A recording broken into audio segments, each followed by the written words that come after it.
Hi. ഞാനിപ്പോൾ പെസഹ വ്യാഴാഴ്ചയുടെ കുർബാനയ്ക്ക് പോകാൻ വേണ്ടിയിട്ട് റെഡിയായിട്ട് നിൽക്കുക.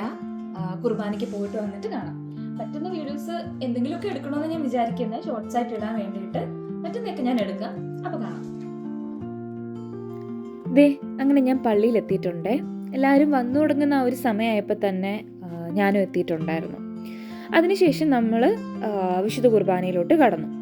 പെസഹയുടെ എല്ലാ ശുശ്രൂഷയും ഉണ്ടായിരുന്നു. ഇവിടെ വൈകുന്നേരമായിരുന്നു കേട്ടോ പെസഹയുടെ കുർബാന. കാല് കഴുകുന്ന ശുശ്രൂഷയുടെ ഒരു ചെറിയ ഭാഗം കേട്ടോ നിങ്ങളിപ്പോൾ ഈ കാണുന്നത്. അങ്ങനെ അത് കഴിഞ്ഞ് വീട്ടിലെത്തി പെസഹയുടെ പാലുണ്ടാക്കാനുള്ള പരിപാടികളായി. അമ്മയോട് ചോദിച്ച് എല്ലാം പഠിച്ചു വെച്ചിട്ടുണ്ടായിരുന്നെങ്കിലും ആ സമയമായപ്പോൾ ഞാൻ എല്ലാം മറന്നുപോയി. പിന്നെ എന്തായാലും നാട്ടിൽ പാതിരാത്രിയായി. അമ്മ നല്ല ഉറക്കം, അമ്മയുടെ ഉറക്കം കളയണ്ടല്ലോ എന്ന് വിചാരിച്ച് അറിയാവുന്നതുപോലെ ഞാൻ അങ്ങ് സ്റ്റാർട്ട് ചെയ്തു. ആദ്യം ഞാൻ ശർക്കര പാനിയാക്കി അതിനകത്തോട്ട് ഏലക്കായും ചുക്കും കൂടെ ഇട്ട് നന്നായിട്ട് ഇളക്കി. പിന്നെ ഞാൻ ഓൾറെഡി തേങ്ങാപ്പാൽ എടുത്തു വെച്ചിട്ടുണ്ടായിരുന്നു കേട്ടോ. അപ്പം കുറച്ച് തേങ്ങാപ്പാലിൽ 1 സ്പൂൺ അരിപ്പൊടി കലക്കി അത് നന്നായിട്ട് ഒഴിച്ചു, നന്നായിട്ടൊന്ന് കുറുകി കിട്ടാൻ വേണ്ടിയിട്ട്. പിന്നെ ഞാൻ ബാക്കി തേങ്ങാപ്പാലും കൂടെ ഒഴിച്ച് നന്നായിട്ട് കുറുക്കിയെടുത്തു. അപ്പോൾ പെസഹപ്പം ഉണ്ടാക്കാനുള്ള സംവിധാനങ്ങളൊന്നും ഇല്ലാതിരുന്നത് കൊണ്ട് ഇങ്ങനെയായിരുന്നു ഈ വർഷത്തെ എൻ്റെ പെസഹ. അപ്പോൾ ദിസ് ഇസ് മീനു റേച്ചൽ.